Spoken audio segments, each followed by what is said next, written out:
Alô, meus amigos, minhas amigas. Puxa vida, que alegria, viu? Eu falo para o convidado de hoje que, nesse momento de pandemia, de desgoverno, de crises e mais crises, de notícias ruins e tal, que as poucas alegrias que me chegam, que me fazem sorrir e às vezes até chorar, vêm da música e do vôlei brasileiro. Principalmente quando eu vejo as equipes desse cara atuando, seja o clube, seja a seleção brasileira. Eu não resisto e preciso fazer uma inconfidência aqui. Eu mando mensagem para ele, esteja ele no Japão, na China, na Turquia. Falo, Zé, você é um canalha, porque você é um dos poucos caras que me fazem rir, que me fazem ficar feliz nesse momento tão trágico que a gente está vivendo. Então, vocês que estão ao vivo aqui no UOL, acompanhando os canalhas, João Carlos Albuquerque e Rodrigo Viana, recebam com todas as honras Mister Voleibol, José Roberto Guimarães. Consegui tirá-lo do tênis e do cavalo para bater esse papo ao vivo com a gente. Zé, muito obrigado, antes de mais nada, viu? Seja muito bem-vindo. Bom, primeiro gostaria de te agradecer essa oportunidade, você, Rodrigo, a gente está batendo esse papo num momento tão difícil, tão complicado para todos nós, e essa oportunidade da gente trocar um pouco de ideias e opiniões e falar sobre as nossas vidas nesse momento e o nosso futuro, né, que tem muita coisa aí pela frente para acontecer, muitas ideias surgindo, muitas coisas que nos levam a pensar, a meditar, e, enfim, tantas coisas que a gente está pensando, lendo, vendo, ouvindo, e a gente precisa colocar em prática para um futuro breve e um futuro distante. Zé, muito boa tarde para você, prazerzaço falar com um São Carlense, um araraquarense falar com um São Carlense, somos cidades irmãs, mas olha, você é o único cara que ganhou 3 vezes título olímpico, o único brasileiro, você é o cara que ganhou no masculino e no feminino, enfim, você é o cara todo vitorioso da história, e eu te pergunto, Zé, já emendando nessa tua abertura aí, um cara estrategista, campeão, inteligente, dá para levar essa inteligência para esse momento da vida que a gente está passando? Dá para trazer a quadra para fora?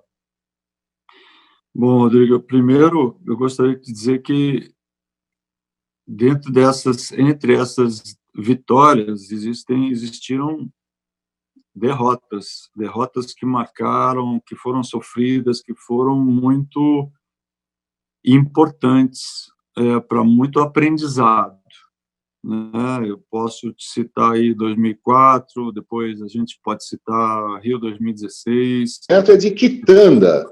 Você é de Quitanda, né, Zé? Voltou. Oi. Não entendi. Você nasceu onde? Eu nasci em Quintana. Quintana. Quintana. Eu sempre digo, eu tenho que pontuar que ela é uma cidadezinha pequenininha, que ela fica entre Marília e Tupã. Eu vivi em Quintana até 6 anos, depois meu pai resolveu mudar para São Paulo e eu fui morar na Zona Leste. E aí começa um pouco da minha vida paulistana, mas com 12 eu fui morar em Santo André.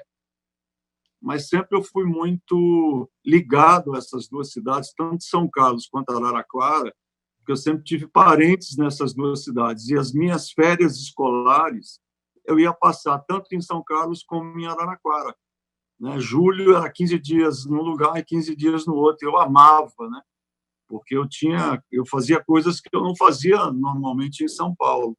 Então era uma delícia.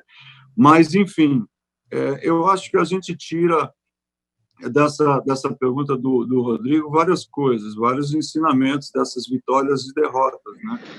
Eu acho que é um momento que a gente tem que pensar muito, um momento que a gente tem que ter muita precaução, que a gente tem que respeitar o tempo. Eu acho que nós temos que respeitar quem conhece, quem sabe das coisas, principalmente agradecer quem está na linha de frente, nessa pandemia, os profissionais da saúde, que tanto estão fazendo pela gente, pelo nosso povo, que estão se expondo diretamente por todas as pessoas.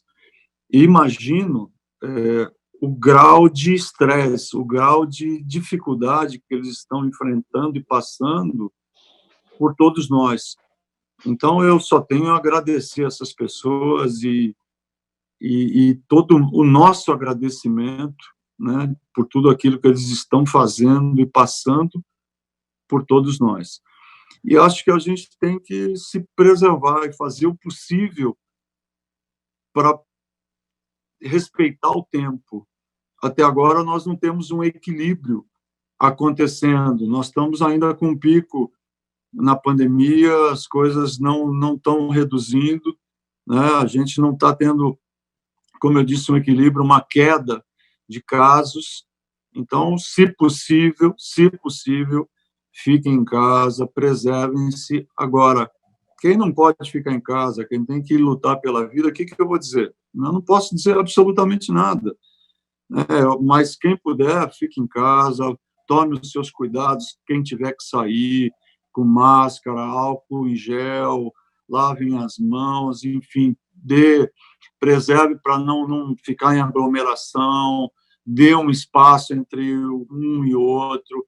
Enfim, todas essas coisas que a gente tem ouvido, as pessoas que mais entendem sobre vírus, pandemia, eu acho que a gente tem que respeitar esse momento o máximo que a gente possa, para que não entre em colapso, porque a saúde não entra em colapso, e aí não criemos mais problema para as pessoas da saúde. Então, é isso que eu acho que é o que nós podemos colaborar nesse momento tão difícil que a gente está vivendo.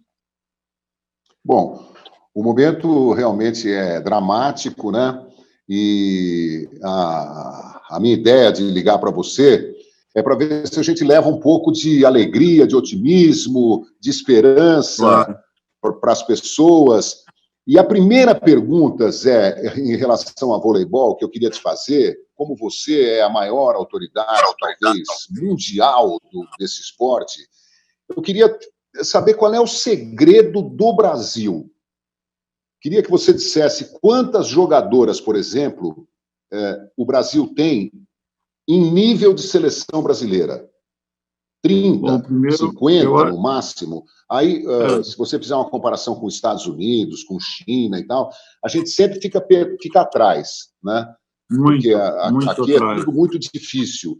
E mesmo assim, a gente ganha quase tudo. Se não ganha, chega em segundo, na pior das hipóteses, em terceiro.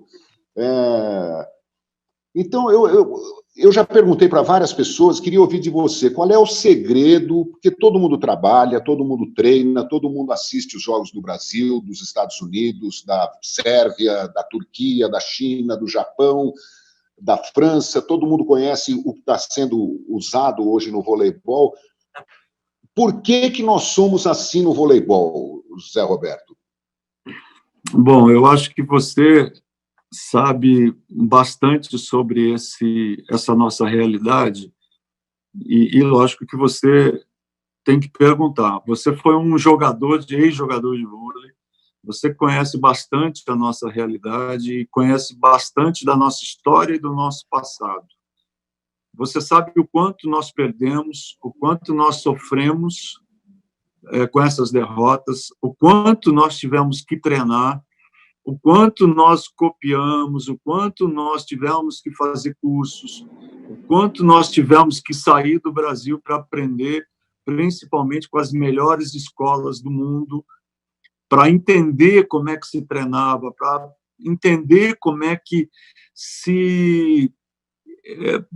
era a preparação física, como é que era a defesa, como é que os russos treinavam o bloqueio, a cortina de ferro, que eram os melhores bloqueadores no período auge do voleibol mundial. Enfim, a gente foi aprendendo um pouco com cada escola e foi trazendo para o nosso país. Aliado a isso, eu acho que a gente teve um bando de malucos apaixonados por voleibol que eram alucinados, que eram caras assim que queriam estudar, queriam aprender, queriam entender por que aquilo acontecia. E aí só pensavam em treinar, só pensavam o dia inteiro em treinar, em se planejar, em competir. E aí a gente começou a ter oportunidade de jogar e ter um intercâmbio contra as melhores equipes do mundo. E com essa paixão toda acontecendo, e com essa vontade de aprender, e de jogar, e de fazer, e de criar, eu acho que a gente começou a fazer e a construir a nossa própria maneira de jogar vôlei. Nós sempre tivemos uma escola tecnicamente muito boa, vindo de jogadores de praia antigos que jogavam voleibol indoor e voleibol de praia, mas que tecnicamente eram muito bons, mas fisicamente não tinham muita coisa, né? Tudo era muito empírico no passado. À medida que a gente foi mudando um pouco esse conceito, até um conceito, eu diria, cultural, né, João? Porque se a gente pegar todas as equipes coletivas de esporte no Brasil, e eu te fizer uma pergunta, João, qual é o ataque da seleção de futebol de 70? Você, num piscar de olho, vai saber me dizer.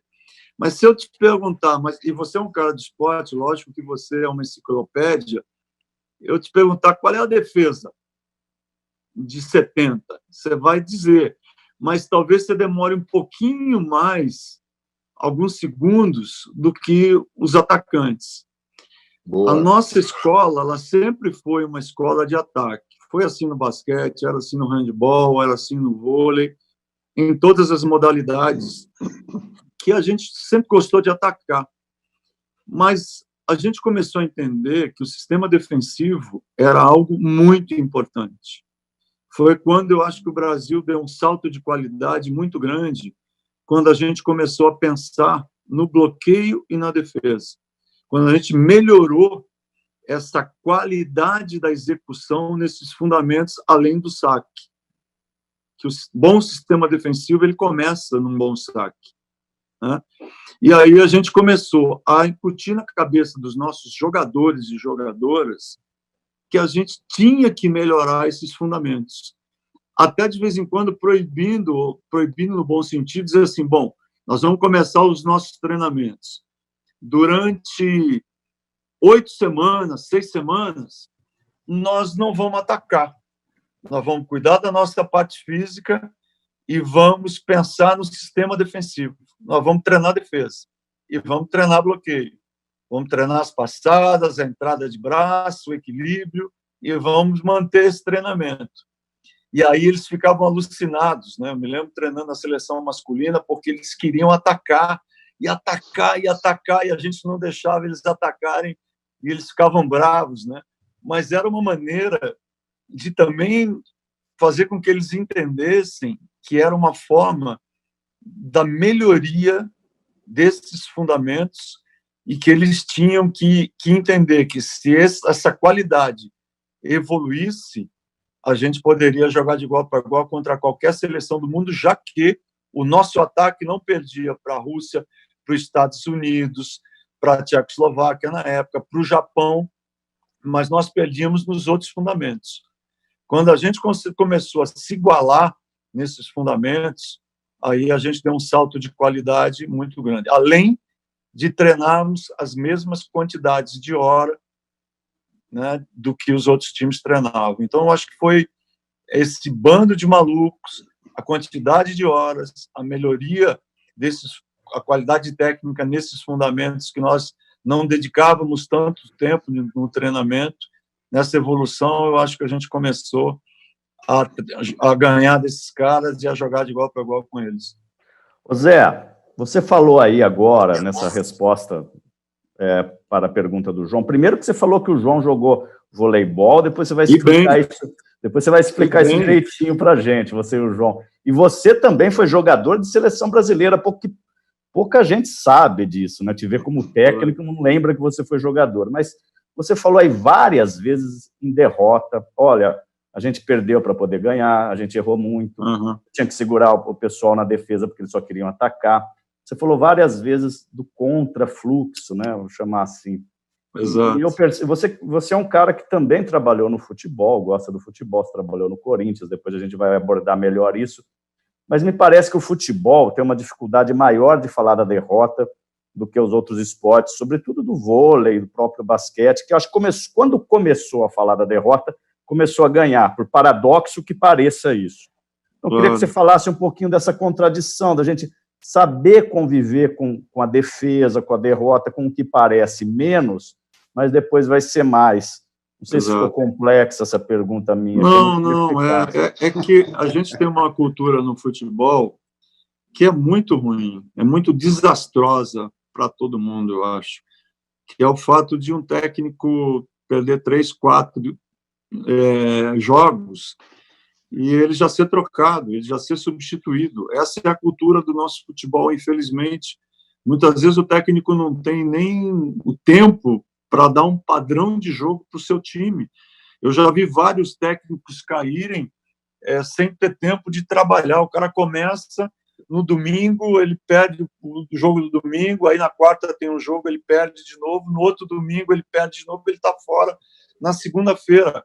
Então, isso é muito ruim, é muito doloroso, né? E aí, se ele não tiver o respaldo dos jogadores, se ele não tiver as costas quentes lá com a diretoria, com certeza ele já vai cair.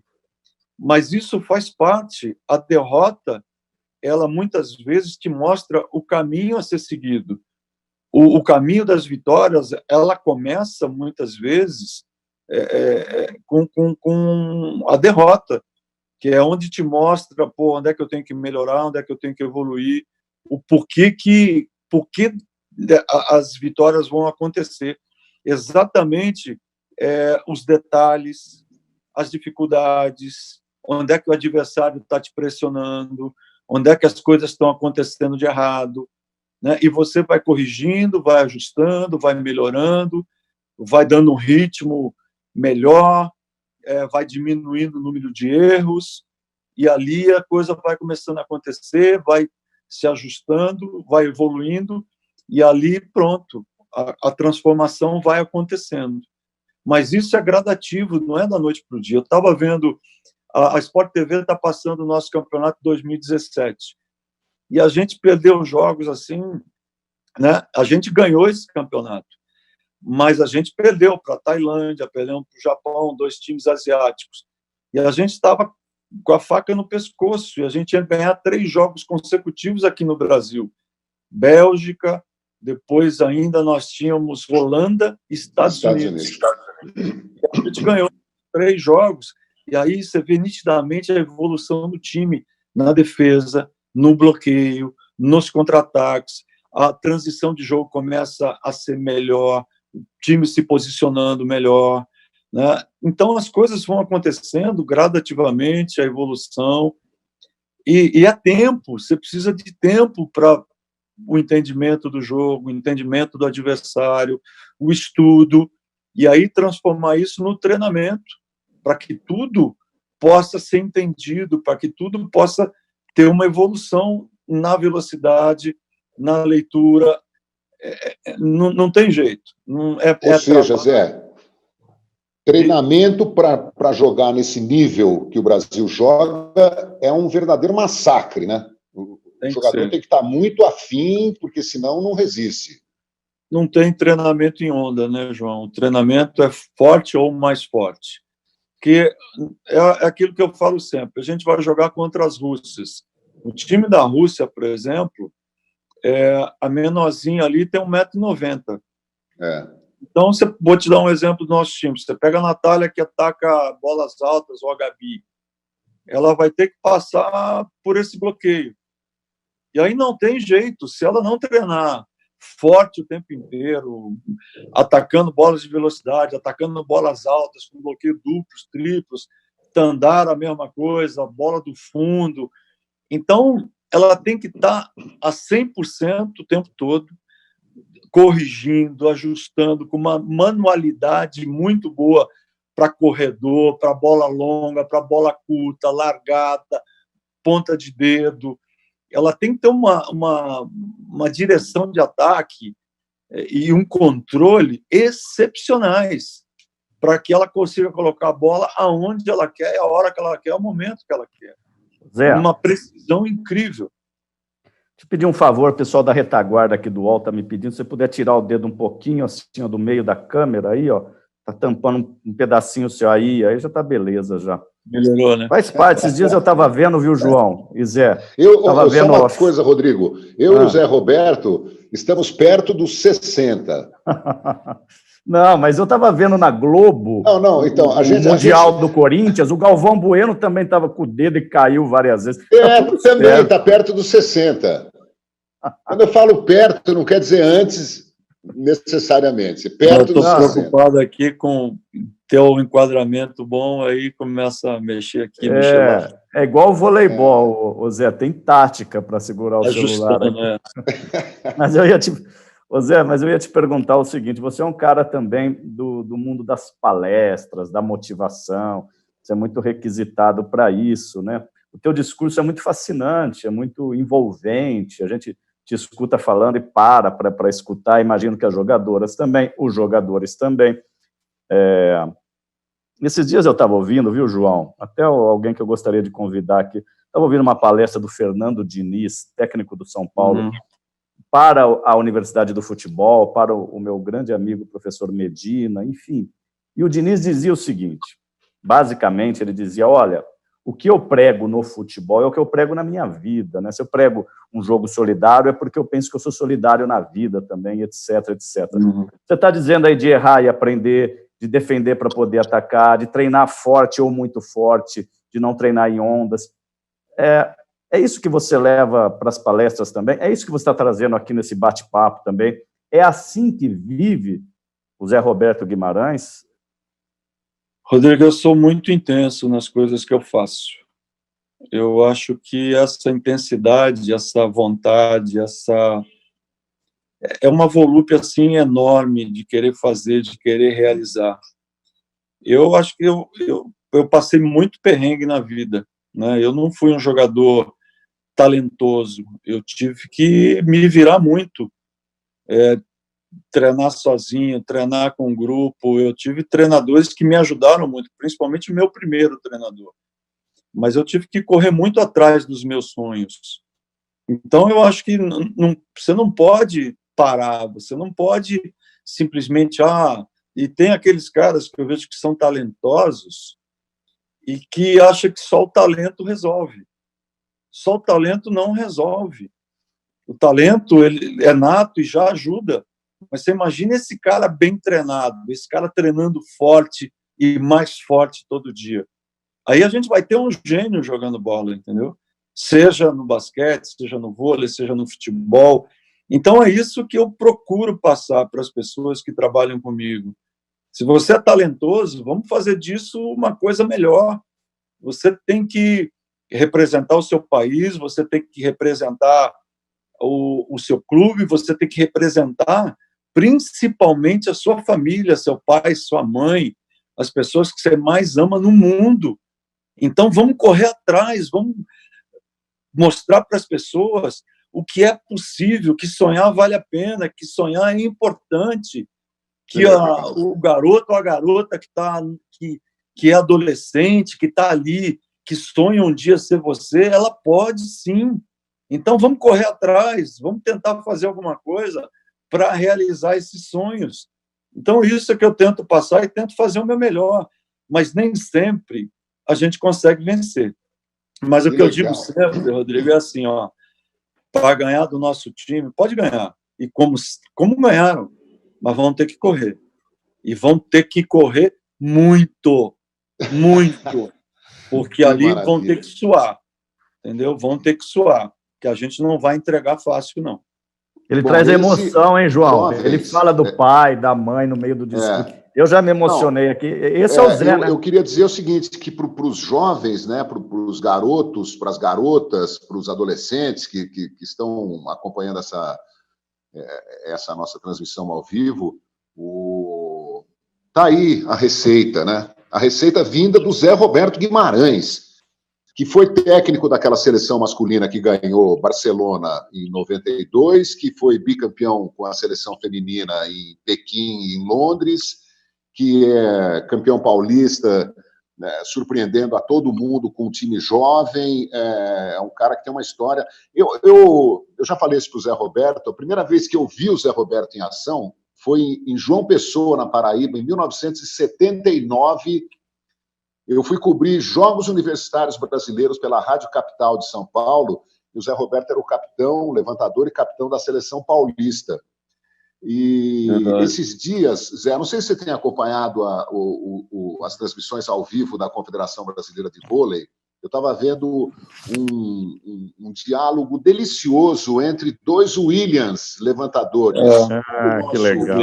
Antigo capitão e o William atual, reserva do Bruno, né? Mas reserva no vôlei, o nível dos caras é tanto que a palavra reserva parece que não cabe mais, né? São todos titulares, né? É uma opção do Bernardo. O William, no final, foi de uma sinceridade, falou para o William, elogiou muito o William e falou assim: olha, eu acho que o titular tem que ser o Bruno. Eu achei muito legal. Mas, assim, já que eu estou falando dos anos 70, o William me surpreendeu quando falou pro William atual. Falou assim: William, você nem sabe disso, mas eu joguei na época do 3-3. 3 atacantes e 3 levantadores. Isso aí eu não sabia, juro que eu não sabia, não é do meu tempo, Zé. Explica isso aí, como é que era? Tinha uma rede com 2 levantadores e um atacante? Como é que era? Não, a gente tinha um time em Santo André que a gente jogava 3-3. Jogava o William, o Décio Cataruzzi e eu. E uma passagem jogavam 2 levantadores na rede, né? E com um atacante só. Enfim, sempre tinha ou 2 atrás ou um na rede. A gente sempre era um time que defendia muito e tinha sempre um tocando na bola. Era um negócio muito gostoso de jogar com muita velocidade, enfim. A gente tinha que passar, levantar, atacar. Esse eu acho que foi o único que eu me lembro, assim, na época que eu jogava, o único time que jogava 3-3. Então não era comum. Oi? Não era comum. Não era comum. Quer dizer, em alto nível não era comum. Se jogava 4-2 e ali começava a virar para 5-1, né? Aqueles anos ali, 4, 5 anos depois, o 5-1 já começava a predominar. Agora, você está falando de um cara que foi fenomenal, né? O William foi, para mim, um dos melhores levantadores que o mundo já viu. E eu tive a oportunidade de jogar com ele durante 10 anos. A gente começou no Mirim juntos, só que ele começou no Tietê, e eu comecei em Santo André, no Hunt. Aí, quando ele tinha 18 anos, ele foi jogar em Santo André. A gente teve a possibilidade de jogar juvenil juntos lá em Santo André, 4-2. Só que no adulto tinha um outro craque, que é o Décio Cataruzzi, e a gente jogava 3-3. E era uma delícia, né? Porque 3 levantadores que tinham uma mãos boas, né? Não de tesoura, era uma delícia jogar. Era um time extremamente rápido e que defendia muito. Zé, legal. Obviamente, muita gente já assistindo a gente e a audiência também qualificada. Tem muita gente aí no chat do UOL perguntando por que não se olha tanto para o vôlei da região Nordeste. É uma pergunta que está sendo comum aí.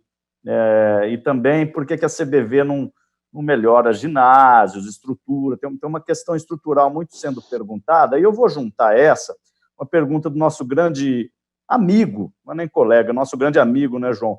O Mauro César Pereira está aqui assistindo a gente e ele nos pede para perguntar, eu engrosso junto a isso, quando teve aquele dossiê voleibol que o Lúcio de Castro levantou em 2014, talvez, deu uma pesquisada, e acho que você vai lembrar disso, Zé. Havia aí denúncias de dirigentes envolvidos em irregularidades, enfim, coisas que acontecem, mas aconteceu no vôlei. Muita gente sentiu falta de um posicionamento de grandes nomes e até do seu posicionamento. Então, olha, eu juntei tudo num caldeirão, Zé. Perguntei do dossiê do vôlei, e perguntei da estrutura das quadras, dos ginásios, norte, nordeste, principalmente fora do eixo Rio-São Paulo. Bom, primeiro eu acho, Rodrigo, que quando a gente fala quando a gente ataca ou coloca alguma coisa sobre alguém, ou dossiês, eu acho que a gente precisa esperar as coisas serem avaliadas para que a gente tenha uma posição, né? Até hoje, eu vi aquele depoimento do Lúcio, até agora a gente não tem nada formado a respeito daquilo. Então, se você se posiciona naquele momento e sai atacando, falando, é muito simples naquele momento você atacar ou tomar partido de alguma coisa, né? Então, eu sempre espero as coisas acontecerem, eu aguardo para ver que lado as coisas vão tomar, né? Porque não adianta, vamos ver o que vai acontecer, se está certo, se está errado, porque uma coisa que eu sempre fiz na minha vida, eu sou técnico de voleibol, eu não sou político, eu nunca fui para a CBV para fazer política. Eu nunca entrei na CBV para ver o que as coisas estavam sendo feitas ou deixando de ser feitas lá. O que é para eu fazer? É para eu treinar o time feminino? O que eu tenho que fazer? Quais os campeonatos que eu tenho que disputar? O que eu faço é convocar jogadoras e treinar jogadoras. Agora, o que se comprou, o que não se comprou, o que se pagou, o que se contratou, isso não é problema meu. E nunca foi. Eu não sou dirigente da CBV. Então, isso tem que ser feito um levantamento pela parte jurídica de um lugar, de um outro lugar, tem que ter defesa, tem que ter toda uma série de coisas aí para ver quem tem culpa, quem não tem culpa, e aí os julgamentos acontecerem. Até agora não se provou nada, só se falou, né? À medida que se provar alguma coisa, aí sim dizer, não, tem razão esse, tem razão aquele, e acabou a história. Agora, você tomar partido, né, só por tomar partido, eu não acho isso muito justo, não. A outra coisa... Fala. Nordeste. Não, é isso aí mesmo, só para você complementar, Zé, em relação ao Norte e Nordeste.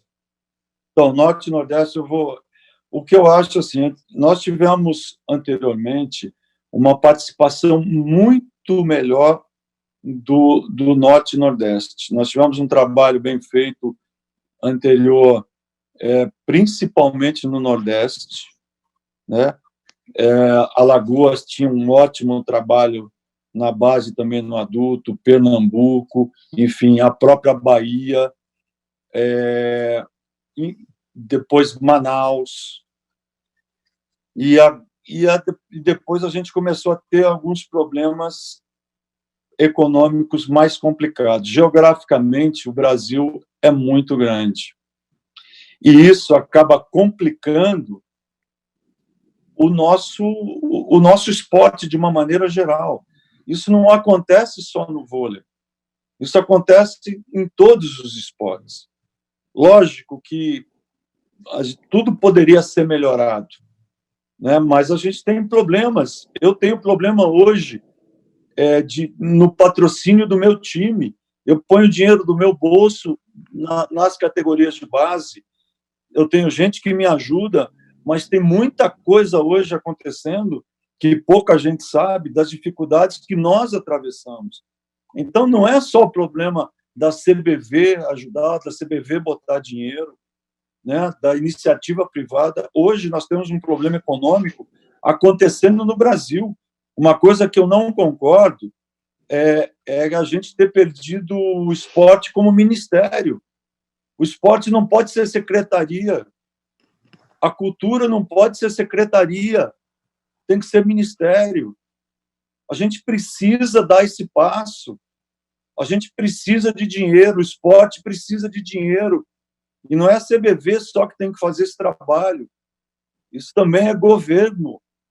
Então, a gente precisa de um passo muito maior. O esporte educa, o esporte faz muito pelo nosso povo.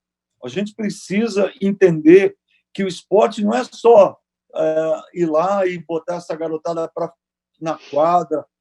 Isso não é só a parte social, não. Isso aí é muito maior, é encaminhar o jovem para uma vida melhor, para dar oportunidade a ele de ser alguém, de ele escolher o que fazer da vida dele, mas é disciplina, é educação, é escolha, é sonho. A gente não pode tratar o esporte de qualquer maneira, não. Então, eu acho que a gente precisa dar um salto de qualidade. Não adianta a gente só culpar fulano, ciclano, beltrano. Tem muita coisa a ser feita. Por isso a pergunta do João, aquela coisa do... Nós estamos muito abaixo de Estados Unidos e de outros países. E como é que a gente consegue ganhar desses caras? João, é porque nós somos malucos mesmo no nosso trabalho. E a gente se dedica muito, porque senão não tinha condição de ganhar de ninguém. Por exemplo, Zé, Oi? Quantas levantadoras em nível de seleção você tem? A Dani Lins, não sei se aposentou da seleção, não, mas você está usando mais a Roberta, a Macris, a Nayane, né? A Dani ainda está, a Fabiola está. Eu acho que hoje tem 4, 5 jogadoras brigando nessa posição. Eu acho que hoje a Macris está um passo à frente das outras levantadoras. E é interessante, né? Muita gente diz assim, pô, o Zé não gosta da Macris, o Zé tem problemas com a Macris. Eu vou te contar, vou contar um caso aqui que é muito particular, que eu nunca falei. A gente adora casos aqui, viu, Zé? Causos. Não, mas, Rodrigo, é que as pessoas, elas não sabem e vão atirando e vão falando. Eu tenho o maior carinho por todas as jogadoras e o maior respeito por todas as jogadoras. O fato de você, numa hora de um jogo, ser um pouco mais duro, falar um pouco mais duro com uma ou com outra, isso faz parte do contexto ali dentro. Claro. É uma guerra, é uma luta pela sobrevivência. Não dá para você chegar e dizer, por favor, a senhora poderia dar um passo à lateral direita, entendeu? Aquilo foi treinado exaustivamente, foi estudado exaustivamente, e a gente está no fio da navalha. Todo mundo precisa que ela faça aquilo. Então, é o momento, é a hora, é a oportunidade. Se não for naquele momento, acabou. Você perdeu a chance e você vai ter que contar a história, entendeu? E aí você não gosta da Macris? E a Macris é uma coisa interessante. Eu acho interessante, né? Porque a Macris nasceu em São Caetano. Eu fui para Santo André com 12 anos, como eu disse, e comecei a jogar voleibol com 13. O pai da Macris jogou comigo em Santo André. Só que eu saí de Santo André com 26 anos. O pai da Macris era um bom jogador, não assim no estilo William, no nível desses caras. Era um ótimo tocador de violão, um bom cantor, né? Um cara que fazia um grupo maravilhoso. O nome dele parecido com o João, assim, um bom jogador de vôlei, um ótimo cantor e apresentador. Mas era um cara assim muito fora de série, um grande companheiro. E aí a nossa vida segue. Eu saio de Santo André com 26 anos. Depois eu fui para a Itália, e, enfim. E aí eu soube que ele tinha tido uma filha, mas a vida seguiu e a gente nunca mais se encontrou, porque eu também mudei de cidade. E depois eu vejo essa menina jogando em São Caetano, uma levantadora, mas nunca me passou pela cabeça que ela era filha do Cecílio. E aí vejo essa levantadora no Pinheiro jogando com o Vagão. E conversando com o Vagão, um dia eu fiquei sabendo que ela era filha do Cecílio. E comecei a acompanhar com muito carinho a Macris. Mas também a Macris tinha coisas assim, de quando tomava uma bronca, chorava. E ela já estava dizendo ali a que vinha. Muito precisa nos seus levantamentos, né? Bom, a vida seguiu e a Macris acabou perdendo o pai com 44 anos. Uau! Depois disso, a vida nos juntou na seleção brasileira. E pouca gente sabe disso. Que eu sempre tive um carinho muito grande, sempre tentei preparar a Macris. Não foi para o vôlei só, para a vida. Pelo carinho que eu tinha pelo pai dela, por uma série de coisas, mas também nunca fui um cara que passava a mão na cabeça dela. Eu sempre cobrei muito dela. Porque não adianta. Eu lembro de uma vez que no Pan-Americano, eu estava treinando a Joicinha, atacando a posição 4, nós íamos fazer a final com os Estados Unidos. E a Macris estava levantando, e a Joicinha, eu querendo que ela batesse para a diagonal, entre diagonal 4 e 5, e de repente eu dei uma bronca na Joicinha, pô, Joicinha, você tem que entrar mais pelo lado da bola, e não sei o quê. Quando eu olho, a Macris chorando. Eu falei, mas eu não estou dando bronca em você. Aí eu digo, pô, já pensou se isso acontece no meio dos Jogos Olímpicos? Né? Então, sempre isso foi uma preocupação que eu tinha com a Macris. Essas situações dela ter esses repentes. O que acontece com essa menina? Ela foi melhorando, ela foi evoluindo, amadurecendo, crescendo. Hoje, ela é uma levantadora pronta, muito boa, só que eu, como técnico de seleção, vou continuar cobrando dela. Apesar de ter sido amigo do pai dela, apesar de ter um apreço muito grande, a Macris ainda, na minha opinião, ela tem que melhorar em determinadas coisas. Para mim, como levantadora, ainda ela precisa defender mais. Ela defende, mas ainda ela precisa defender mais. Então, João, eu não posso passar a mão na cabeça dela. Eu adoro... Mas tirar o dedo da frente da câmera, você pode. Desculpa. Tô? Aí, ficou melhor. Pô, tô fazendo o possível aqui, eu tô com a mão. Eu sei, eu tô vendo, você apanha que nem eu tô achando delicioso ver que a velha guarda é que toma eu pau. tô... Na então, quadra não, mas fora da quadra... Sabe, é uma coisa assim, muito... E acho que ela está muito bem. Tem jogado bem no clube, tem jogado ela é bem demais, na seleção. cara. Eu sou fã da Macris. E aí as pessoas falam assim, pô, mas ele dá bronca dela, largou de segunda, ou levantou com uma mão.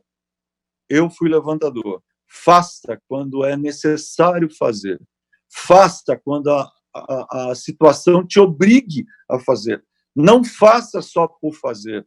Não faça para ser, olha como ela é boa, como... Entendeu? Então, é isso que eu acho. Faça simplesmente porque a situação te obrigou a fazer. Deixe que flua, deixe que a coisa aconteça, porque ela tem condição de ser uma das melhores levantadoras do mundo. E é isso que eu torço para que ela seja. E ela tem que ser, do jeito que ela treina, do jeito que ela é aplicada, do jeito que ela é Caxias, do jeito que ela treina. Ela é muito boa. E ela tem tudo para ser. Zé, considerando que a Dani e a Fabíola já têm uma certa idade, né? Exato. As outras são jovens, né? A Roberta, nem tanto, mas é jovem, né? A Macris, a Nayane, a Claudinha também já tem uma certa idade. Eu não sei exatamente quais são os alvos, né, seus, mas como é que é possível a gente ter... Os Estados Unidos têm quantas levantadoras que podem jogar a qualquer momento na seleção? É que ele trocou várias, né? Agora ele está com 2, 3 levantadoras, mas ele já...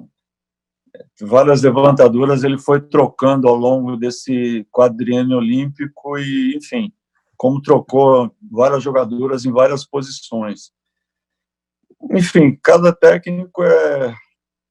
Não, eu digo, ele tem um material muito, muito mais amplo, né? Não dá para comparar. Não dá para comparar. A quantidade de jogadoras que os Estados Unidos têm é infinitamente maior. Tem 4, 5 vezes mais do que nós temos. Zé, eu não sou treinador de vôlei, também não fui jogador, a exemplo seu e do João. Joguei um futebol meia boca. Mas eu sou jornalista. Você deu aí 2 declarações que certamente, na hora que acabar essa live, vão ser manchetes no país inteiro. Você disse que o esporte precisa do ministério e você disse que põe dinheiro, às vezes, eventualmente, do teu próprio bolso, você tem que correr atrás para o time do qual você é técnico. Eu estou só pontuando isso para te perguntar o seguinte: teve um momento em que você foi para o futebol. Foi aquele momento da MSI no Corinthians, se eu não me engano, onde... Não, da Hicks Mills. Da Hicks Mills, perdão. Entrou tanto fundo de investimento ali que a gente se perde. Mas era um momento próspero, vamos dizer assim, o que todo mundo enxergava assim. O que é que aconteceu naquele Corinthians? Como foi essa transição sua para o futebol e a volta para o vôlei, Zé? Ali foi... Eu sempre tive vontade de trabalhar no futebol. Primeiro porque eu sou um apaixonado por futebol e quase joguei futebol na vida, né? Qual a posição? Eu era meio campo. Olha só. Eu gostava de jogar ali. Eu sempre gostei de sair jogando com a bola, né? Do meio para trás ou do meio para frente você jogava? Meio para frente. Mas eu venho de uma família de jogadores de futebol. Meu pai foi profissional e meu irmão foi profissional, mais velho. Então, o meu caminho já estava mais ou menos delineado, né? Quer dizer, eu adorava ver as fotos de garoto só com bola de futebol na mão. E aí, quando eu fui para Santo André, que o meu professor de educação física, que era o Valdemir Romani, na escola que eu estudava, ele só dava vôlei. E foi quando eu conheci o vôlei, me apaixonei, e aí parti para o voleibol na minha vida. Mas tem histórias aí interessantes no colégio, enfim, de representar o colégio, jogar jogos colegiais. FUP. Uma delícia. FUP, depois na faculdade. E os melhores anos da minha vida, João, foi na FEFISA. Nós temos um grupo até hoje que a gente se fala, que foi da Faculdade de Educação Física de Santo André, que hoje não existe mais, mas foi onde eu me formei, e me ajudaram, porque eu estava na seleção nesse período, e tomei DP de recreação, e o pessoal me ajudava, porque eu ficava fora treinando na seleção, então era uma loucura, né? Mas uma delícia. E o Corinthians, Zé, mano? O que você está fazendo agora? Bom, negócio do Corinthians. Do Corinthians, claro. Deixa eu terminar no Corinthians. Então, claro. Aí eu tive o convite do Ávila para ir para ser diretor da Hicks Mills. J. Ávila. Do J. Ávila. E aí eu aceitei o convite porque era uma grande paixão trabalhar no futebol, ver como é que era o futebol, entender. E foi muito legal. Difícil foi trabalhar lá dentro, né? Lógico que o Corinthians tinha a sua característica, seus diretores e tudo mais, mas eu também tinha a proteção dos diretores da Hicks Mills, das pessoas que trabalhavam na Hicks. Agora, o convívio com os jogadores, o convívio com a comissão técnica foi maravilhoso. Por que eu saí? Eu fiquei 2 anos, nesses 2 anos, foram interessantes. Por exemplo, eu fui mandado para a Itália, por falar italiano, para trazer o Dida, e aí eu me vejo no meio de uma reunião com o Galliani, com o advogado do Dida, né? E eu digo, o que eu estou fazendo aqui no meio desses caras que eu via pela televisão, né? E aí estou lá na reunião tentando trazer o Dida para o Corinthians, né? E aí deu certo, o Dida fez um ano maravilhoso, enfim, foi muito legal. Então, foram 2 anos legais. A gente conseguiu ganhar o Paulista, o Brasileiro e o Mundial, o primeiro Mundial. E eu estava lá no jogo contra o Vasco, enfim, foi uma experiência maravilhosa. Por que eu saí? No segundo ano, João e Rodrigo, o Dick Locke, que era o meu chefe, ele chegou um dia que eu tinha ido trabalhar no Parque São Jorge, ele virou para mim e disse assim, e eu não sou corintiano, né? Mas ele virou para mim e disse assim, Zé, nós temos que começar a vender os jogadores que pertencem à parceria. Eu falei, Dick, você quer que eu anuncie para a torcida do Corinthians que nós vamos vender os jogadores? Você está louco. Eu falei, de jeito nenhum, não era esse o planejamento, nós tínhamos um planejamento de 5 anos. Eu falei, eu não vou fazer isso, de jeito nenhum, já que é dessa maneira, eu vou embora. Eu vou ver o que eu vou fazer, mas eu não fico mais aqui. E aí ajudei a vender o Vampeta para a Inter de Milão, e aí voltei para o vôlei. Essa foi a história. Dida, Vampeta, dessa a gente não sabe. Você sabia, Não, João? tinha o Edilson, tinha o Timaço, né? O Rincon, Luizão, Ricardinho, Marcelinho, era um timaço. Era um timaço. Era uma coisa fantástica. Chegou Adilson, Fábio Luciano. Pois é, grande time, nossa. É tanta coisa, cara, que a gente precisava ficar umas 4 horas, pelo menos, aqui, mas eu imagino que o nosso tempo está já indo para o brejo. Eu queria saber como é que você está trabalhando agora. As meninas estão treinando? Não. Estão treinando individualmente? Você coordena da sua casa? Ou deu um break geral? E outra coisa, você tinha dito que o seu deadline na seleção seria a Olimpíada do Japão esse ano. A Olimpíada ficou para o ano que vem. Você vai até o ano que vem, imagino, e aí é o seu fim como técnico de seleção, e você continua em clube, ou você vai parar com o voleibol? Não, eu acho que parar é muito difícil, porque é uma coisa que eu adoro fazer, né? Eu sou um professor de alma. Eu gosto de ensinar, eu gosto de estar junto com essa garotada, eu gosto de viver essas emoções aí de quadra, e isso para mim é prazeroso. Eu não sinto peso nisso, né? Eu gosto de treinar pessoas, então eu acho legal. Eu fiz isso a minha vida inteira, então a ideia é continuar fazendo. Quanto à seleção, a gente sempre fala de tudo, depende, né? Espero que a gente consiga um bom resultado em Tóquio. Eu acho que a gente tem um bom time, né, para brigar, para lutar por uma medalha. Eu acho que se a gente conseguir reunir todas as jogadoras e ninguém se machucar, porque esse quadriênio a gente teve algumas baixas aí durante essa trajetória, e que isso nos custou algumas situações difíceis em alguns campeonatos, né? Nós tivemos que segurar algumas jogadoras por lesões aí que foram complicadas, mas agora, por exemplo, se a Olimpíada fosse em julho, nós estaríamos bem servidos, eu acredito, que elas estavam numa condição boa. Mas, e a outra é o seguinte, que elas tinham se programado, algumas, de engravidar.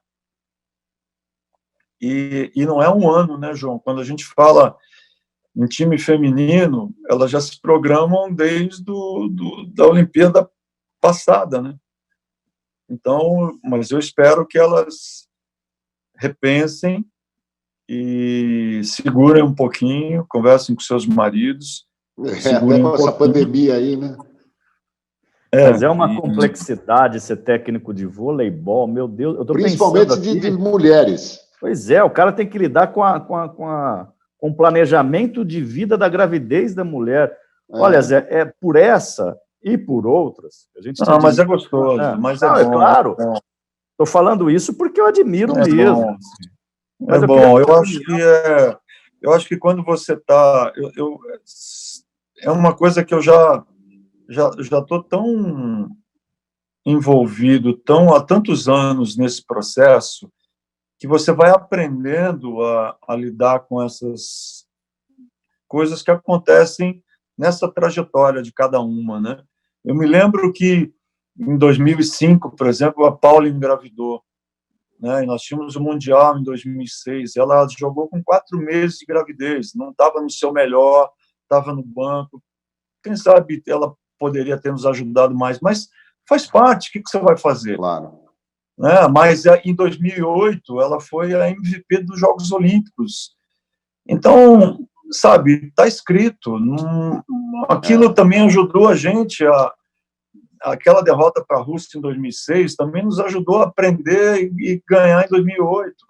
2004. São tantas coisas, e tem tantas coisas que são difíceis de você dizer, mas podia ser assim. Nós podíamos ter ganho, lógico, mas quem sabe se nós tivéssemos ganho, não teríamos perdido em outra oportunidade, né? É tão difícil isso. Então, nem a seleção está descartada a partir da Olimpíada. Você vai nesse raciocínio aí, a vida que manda depende de uma série de circunstâncias. Deixa a vida me levar. Deixa a vida me levar. Sabe por quê? Eu não gosto de falar muito essas coisas. Deixa andar. Eu acho que tem tanta coisa aí pela frente. Vamos viver cada momento, cada situação.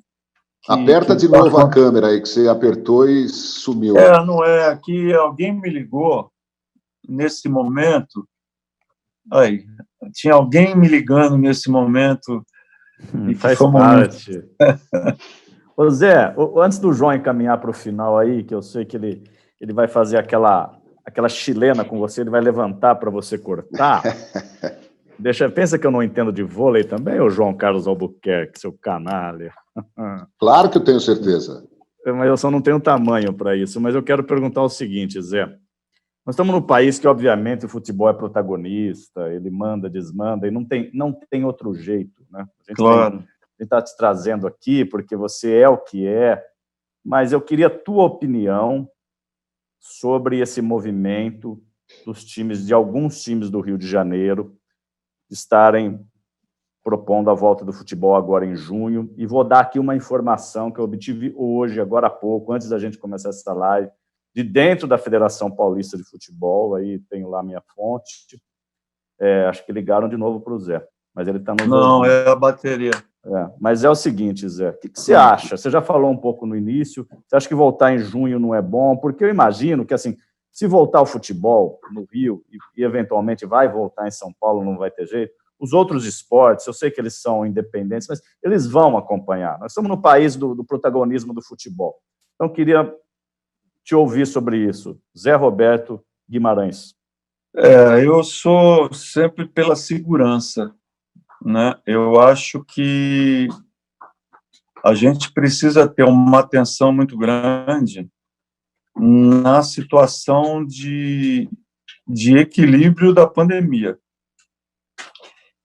Eu acho que no Rio de Janeiro ainda não houve uma queda, nem em São Paulo, né? Então, isso me preocupa um pouco nesse momento dessa volta, né? Mesmo com todos os cuidados que o povo está tentando tomar.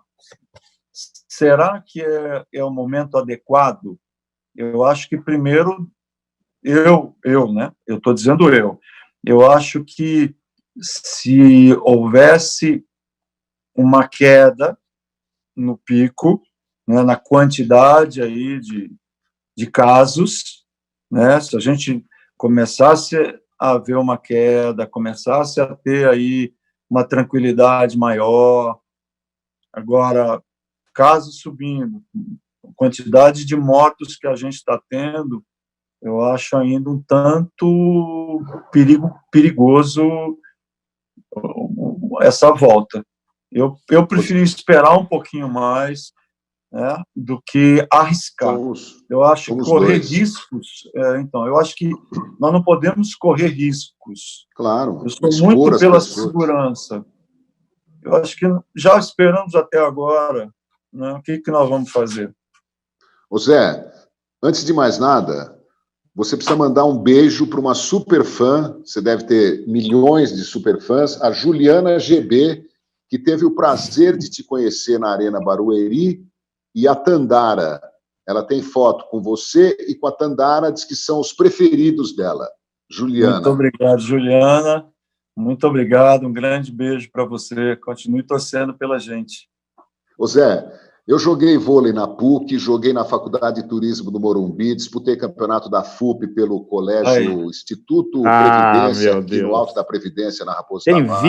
Tem vídeo. Mas quando me perguntam, João, qual é a diferença entre oposto e ponta? Por que por que o ponta, o ponta passador e o oposto não passa? Quer dizer, o cara não pode ter um oposto e um ponta que saibam passar, é proibido. Aí. Eu explico, mas ninguém entende. Então, por favor, como maior autoridade essa do vôlei, pergunta é uma pergunta muito importante, sabe por quê, João? Nós somos na época que a nossa geração é uma geração versátil, que a gente fazia tudo. Tanto é que a gente falou de 3-3. E isso foi uma coisa que nunca saiu da minha cabeça, de vários jogadores.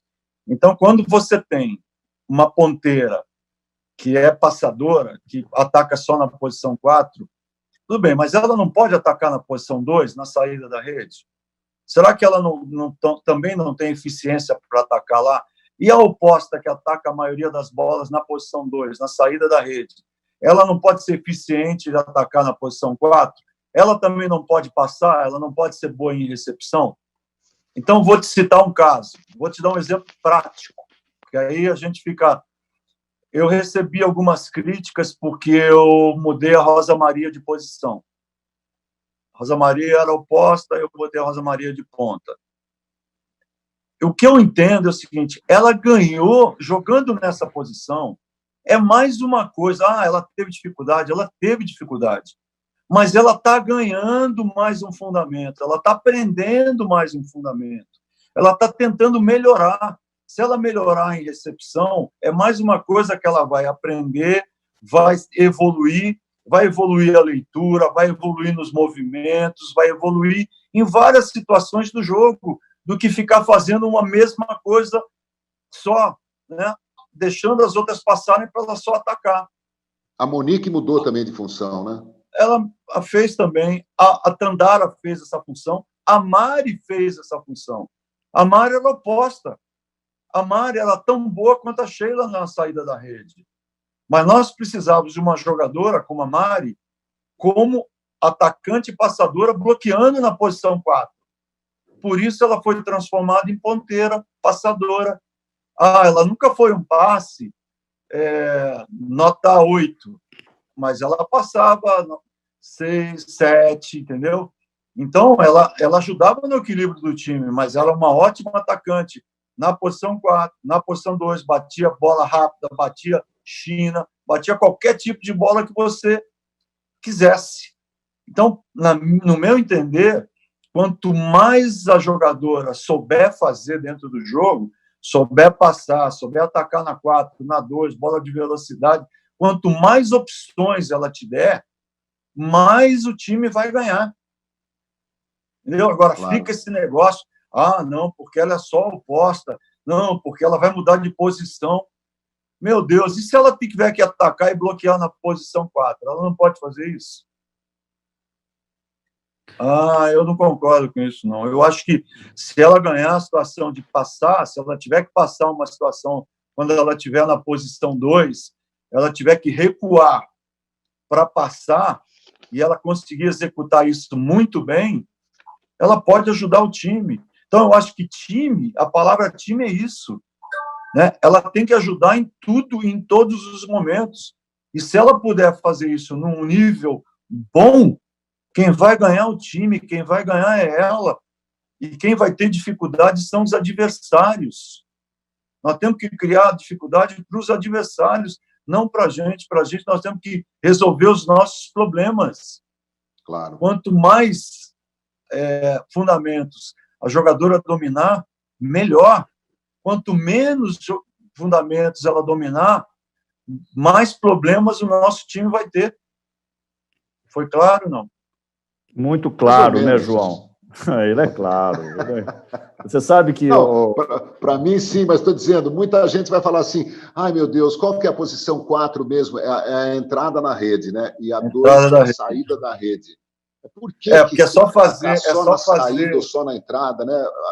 As dúvidas vão continuar, mas é bom, estimula o debate sobre o vôlei. Hein, João? O saque, antigamente, quando sacava do lado direito, a gente conta no sentido anti-horário. Posição 1, a 2, né, logo em seguida, rodando ao contrário. 3 é o meio, na frente. 4 é a entrada de rede, ao contrário. 5 atrás, né, fundo atrás. 6 é o meio atrás. Zé, para ficar mais claro. O que você está dizendo aí é que não existe essa obviedade, né? Que se trocar uma posição pela outra também não existe uma posição que tem que necessariamente ser fixa. Isso a gente ouve em todos os esportes, né? Estou acostumado a ouvir no futebol, mas estou ouvindo agora do melhor treinador do mundo no vôlei. Não, mas é muita coisa, porque a central tem que atacar, mas a central tem que tocar bem na bola, a central tem que sacar bem, ela tem que dominar. Né? Se ela puder atacar do fundo, por que ela não pode atacar do fundo? Entendeu? Olha, eu acho que é isso. Claro.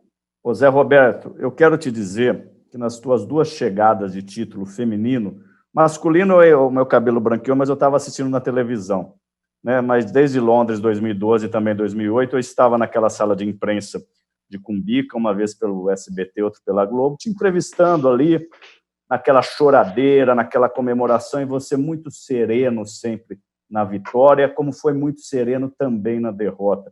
E careca ele estava? Um pouquinho, tinha umas entradinhas.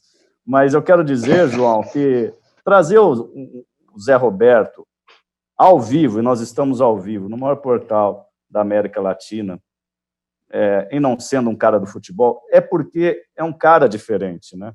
E a gente, né, o João pode dizer melhor, porque ele fez escola disso, Zé, a gente não quer nada de obviedade, aqui é um bate-papo do não óbvio mesmo, né?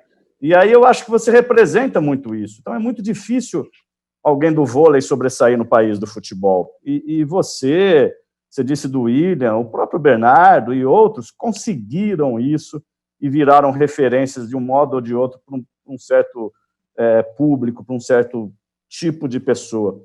Eu, João, fico muito feliz quando eu posso não falar de futebol, porque não é futebol, não é vôlei, é o não óbvio. No fundo, é tudo a mesma coisa, mas precisa ter conteúdo, né? Então, quando o Zé vem com esse tipo de não obviedade, a entrevista rende, todo mundo gosta e aprende.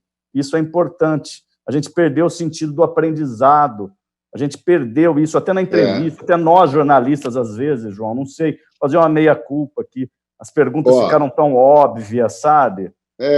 Depois a gente debate isso. Deixa eu fazer mais umas perguntinhas para o Zé, antes que ele vá embora.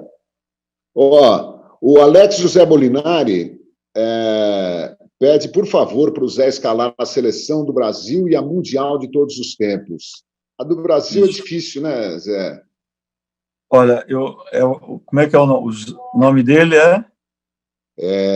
José Roberto Molinari, Alex Molinari, né?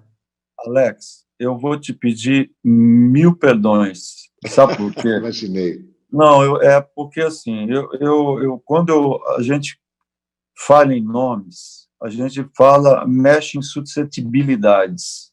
Exatamente. Eu nunca escalei, me pediram para escalar 5 melhores jogadoras que eu já vi jogar. Eu disse, olha, fico fora dessa. Boa. Sabe por quê? É muito complicado você falar em nomes, você falar nas que são melhores, nas que mais jogaram, nas que... Eu não gosto desse tipo de coisa, porque é muito complicado. Em determinados momentos, uma foi melhor do que a outra foi melhor do que a outra. Então, talvez você cometa injustiças que eu não acho legal. Eu entendo a curiosidade do torcedor. Aquela seleção, por exemplo, de 2008, para mim, foi uma seleção ímpar, foi uma seleção fantástica e que eu vou defender sempre. E algumas jogadoras em 2012, por exemplo, eu estava vendo outro dia a final olímpica de 2012, Brasil e Estados Unidos. Né? E eu nunca mais vi. João, Rodrigo, eu nunca mais assisti aquele jogo. Quando eu comecei a ver... Não, porque eu não tenho esse hábito assim de pegar jogos antigos da seleção, eu pego dos outros times para estudar. Mas entre do Brasil, assim, esse jogo eu nunca mais vi. Você sabe que eu mandei uma mensagem para a Jaqueline, eu falei, caraca, Jaque, o que você jogou? Ah, que demais. Porque ela arrebentou o jogo. Ela arrebentou o jogo. Ela jogou muito. Entendeu? Então, são coisas assim muito, muito legais. Como a Mari contra a China, em 2008. Meu pai do céu, que essa mulher jogou. foi uma coisa assim alucinante. Ah, que vontade de ver esses jogos. Não, no momento mais difícil do jogo, ela virou bolas assim que não sei se outra conseguiria virar. Entendeu? 2012, Zé. 2000, o Brasil perdeu feio o primeiro set, né, na decisão do ouro para os Estados Unidos. Você tinha esperança ou chegava a ter convicção de que a gente viraria? Eu tinha, sabe por quê, João? A gente tinha treinado 4 anos sabendo o seguinte, que os Estados Unidos seria finalista olímpico. Era o melhor time disparado do mundo. E a gente estudou muito aquela seleção. E a gente treinou muito em função daquela seleção. A gente sabia que não dava para jogar contra os Estados Unidos de uma forma coletiva. Ou seja, os bloqueios e a defesa tinham que jogar de uma forma bloqueio simples e defesa para bloqueio simples. Porque a velocidade era muito grande se o passe chegasse. Não dá para montar o bloqueio. Não dava para ajudar. Então, a gente treinou muito defesa para bloqueio simples. E a defesa estava muito ajustadinha. Então, o duro é que você treina para as outras seleções, de ajudar as ponteiras, a oposta, a levantadora, tentando ajudar as centrais, né? Nos bloqueios. Chutada de meio, a bola de tempo e tudo mais. Só que com os Estados Unidos, com a velocidade que elas estavam imprimindo, era muito bloqueio simples para todo mundo. A Hooker, por exemplo, e a Kirandeu chutada de meio e a Hooker chutada na saída. Não dava para a posição 4 ajudar, e a levantadora também não conseguia ajudar a chutada de meio, porque tinha uma chutada muito rápida na ponta, na posição 4. Então, o bloqueio tinha que jogar muito aberto. E a defesa muito fechada. Não dava para o bloqueio ajudar. E aí a defesa tinha que estar ajustada. E aí é que o Brasil se superou, entendeu? Onde a gente conseguiu parar o ataque americano na defesa, o bloqueio se posicionou muito bem, mas no primeiro set a gente tomou um vareio, porque a gente estava tentando ajudar elas, e aí a gente não chegava, a defesa não conseguia se compor. A partir do momento que o time se concentrou, cada uma na sua, e a defesa ajustando, a gente começou a tocar nas bolas, elas começaram a não derrubar mais com facilidade. E todos os nossos contra-ataques começaram a cair, ou quase todos. Olha, eu vou dizer o seguinte aqui, Rodrigo. Se o UOL quiser nos tirar do ar, tire. Se você quiser nos tirar do ar, tire. Se o Zé Roberto quiser ir embora, tire. Mas eu não vou encerrar essa conversa. O Zé Roberto pode falar assim, João, chega, João, canalha, não aguento mais, vou comer, não almocei ainda e tal, está liberado. Mas eu quero saber tanta coisa, quero saber o futuro imediato. Porque, de repente, Zé, você aparece, você falou que via a Macris no Pinheiros, foi falar com o Vagão, de repente você aparece com a Lorene, com a Maiane, com a Mayra, né, meninas de 19, 20, 22 anos. Da onde vem, né? A Lorene parece que é mineira, né? Mas ela passou por vários continua clubes, brotando, né? Jogadora no Brasil, assim nós podemos ficar tranquilos, vamos manter esse nível? A gente tem uma gama de jogadoras jovens aí que são grandes e que são talentosas. Eu acredito muito nessa nova geração. Lógico que nós, João, estamos tendo problemas. Nós não temos hoje, economicamente falando, a mesma quantidade de treinamento que nós tínhamos há 6, 8 anos atrás. Nós treinávamos há 6, 8 anos atrás para jogar um campeonato mundial 6 meses. Hoje a gente treina 3 meses contando com o campeonato. É pouco. Entendi. Se a gente pensar, mas isso é uma situação econômica que nós estamos passando. Então, as pessoas cobram. As pessoas cobram muito. Pô, o resultado da base. A gente não está tendo resultado na base. Só que a gente está limitado hoje, nós não temos dinheiro para fazer. Então, nós temos que limitar os treinamentos. Não adianta cobrar os treinadores, não adianta cobrar o planejamento. É a nossa realidade hoje. Antigamente, nós treinávamos muito mais. Nós tínhamos mais jogos amistosos, nós tínhamos, né, muito mais eventos. Hoje, os treinadores não podem fazer isso. Nós não temos condições. Então, mas hoje nós temos uma gama de jogadoras altas, muito interessantes aparecendo aí. E eu sempre digo, é importante fazer resultado na base? É importante, mas é mais importante formar bem. Os resultados precisam vir no adulto, não na base. Na base, elas precisam ser bem formadas tecnicamente, precisam jogar os seus campeonatos, crescer, amadurecer, né? Mas os resultados precisam vir no adulto. Mas as jogadoras não estão tendo muita possibilidade de jogar. Então, sim.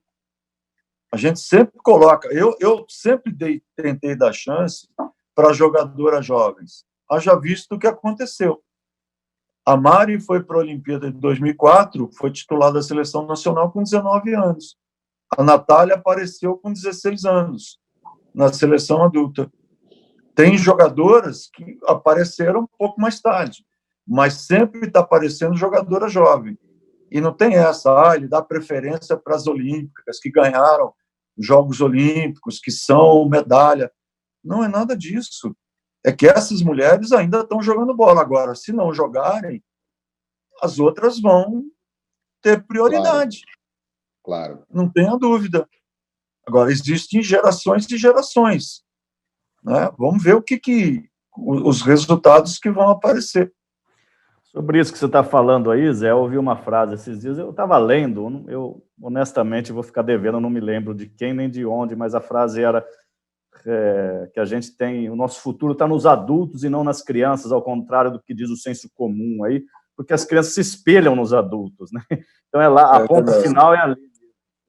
Mas dentro dessa linha aí do João de perguntar do futuro e tal, você volta para o futebol? Você tem isso na sua cabeça em algum momento da sua vida, João? O João também. Volta para o futebol também, João? É aquilo que eu falo. Eu sempre deixei a minha vida acontecer. Eu nunca digo não. Eu não sei. Hoje eu estou me sentindo muito bem naquilo que eu faço. Estou treinando diariamente. Eliminei 10 quilos. Entendeu? Estou todo dia de manhã. Meu dia começa às 6h30 da manhã, às 8h eu estou na quadra. Então, eu sou muito... Eu treino, eu gosto de treinar, eu estou me cuidando. Então, o que você faz, assim, tênis, cavalo? Conta um pouquinho do seu dia a dia. Cavalo de vez em quando é possível, mas o tênis quase todo dia. Ou ginástica, ou bicicleta, ou corrida. Eu estou sempre me exercitando, todo dia, mas eu faço questão de levantar às 6h30 da manhã. 8 horas eu estou fazendo uma atividade. E aí eu começo a cuidar das minhas coisas. E tem sempre um tempo para ler. Vou até mostrar para vocês o livro, recomendo. Olha, Algoritmo da Vitória. Muito legal. Algoritmo da Vitória. Meu amigo você vai parar, viu? E Adriana Salles Gomes. Esse livro fala das lições dos melhores técnicos esportivos do mundo. É bacana. Legal. É muito legal isso aqui. E estou na metade ainda, mas estou... Eu juro que eu vou fazer a última pergunta. Eu queria ficar conversando com você a tarde inteira, mas eu entendo que todos nós temos outras... Claro. Eu tenho uma curiosidade. Como é que você foi parar naquela seleção que ganhou o ouro olímpico em Barcelona? Você já era um treinador, mas você tinha o quê? Uma experiência de uns 4 anos como treinador de times? Nada, não tinha experiência nenhuma. Nenhuma? Não, mas você já tinha treinado, acho que... Não, assim... Então, como é que você foi lá ganhar a medalha de ouro? Explica para mim. Deixa eu te contar rápido.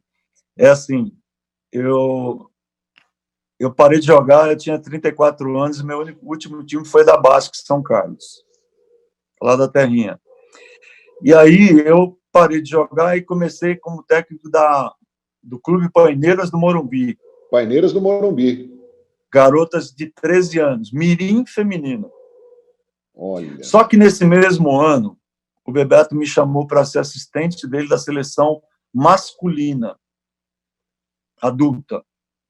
E que o time era nada menos, nada mais do que essa geração de Tandy, Maurício, Marcelo, Carlão, né?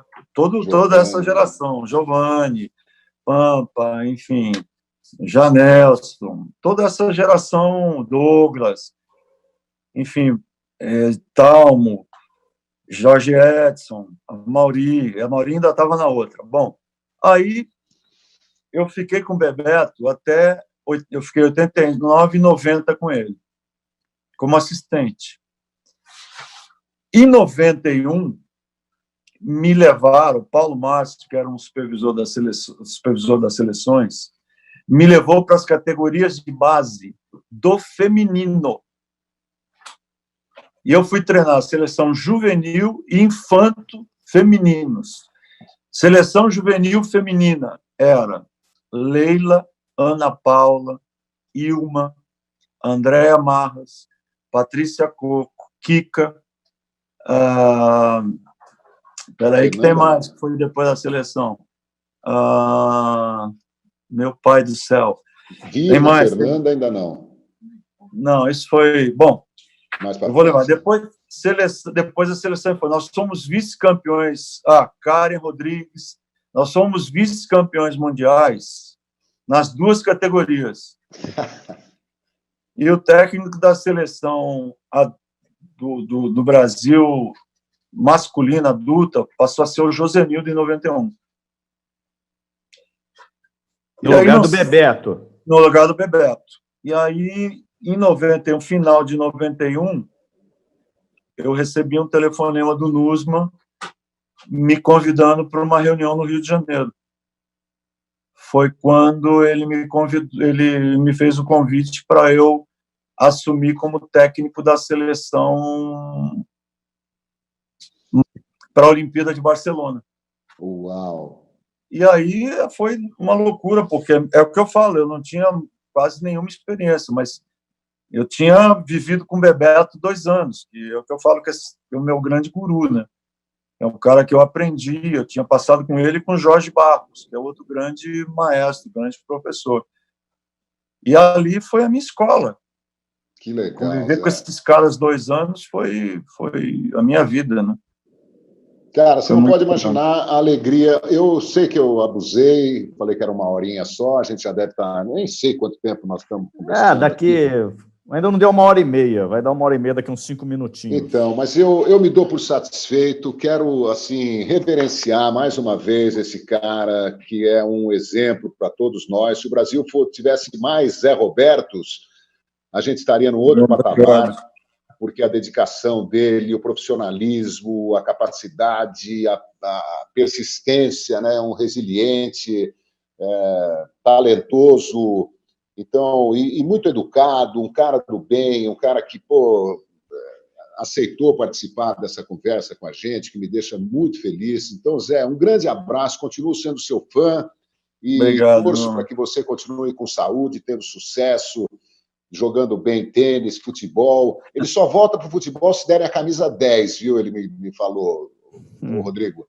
Se derem a 8, ele não volta. Mas se derem não precisa ser a 10, não precisa a 10, a 8 eu aceito. 5 já tá bom. Grande abraço, viu, para você também, Rodrigo. Beleza, João. Olha, eu sou fã do Zé há muitos anos. Só complementando muito rápido assim, queria deixar, já fiz ontem, o João fez, o Brasil inteiro fez, uma homenagem aqui ao Vadão, que eu não sei se você conhecia pessoalmente, Zé. Trabalhei junto no Corinthians com ele. Uma pessoa maravilhosa. Naquela época, né?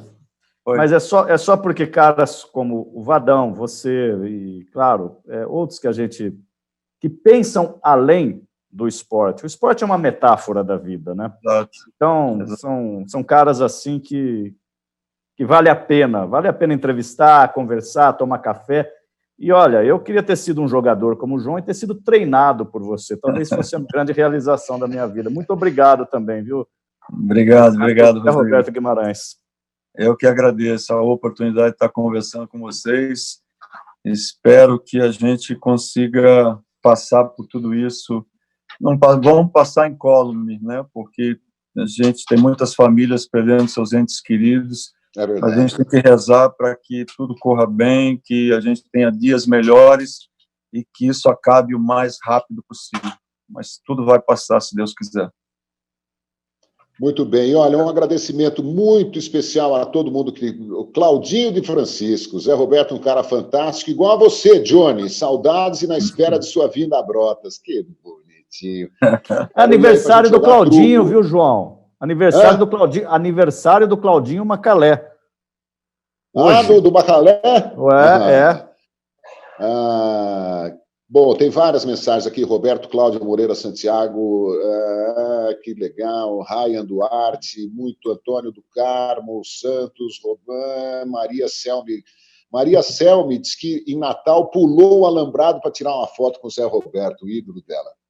Gente, um beijo para vocês, muito obrigado a todos. Até a próxima. Valeu, Zé. Tchau, obrigado. Beijo. Valeu.